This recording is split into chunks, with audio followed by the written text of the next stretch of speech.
Okay, so we just finished changing the water filter here on this robot, and I'll show you where the water filter here. It is on the front right-hand side of the robot. You can see it right there. It just twists off by hand, fairly easy.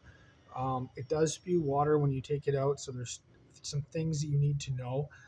What the filter does is it filters the water for the jets, so that nothing gets clogged in the jets as the robot is spraying the floor.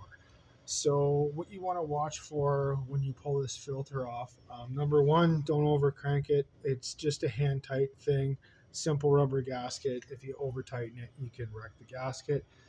The second thing you want to make sure is that the robot is empty. You don't want to take this filter off and clean it when the robot is full of water, or you'll make a really big mess. As you can see, I got a little bit of a mess on the floor here, and this robot is empty. It will still spew a little bit of water when it's empty. The second thing you want to make sure is that the robot is powered down. You don't want to have power to the robot when you're doing this.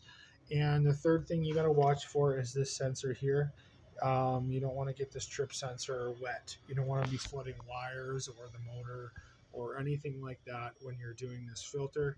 So yeah, it's pretty basic, pretty straightforward. Just take the filter off. We just put it in the mop sink, blast it out with the hose, and put it back on.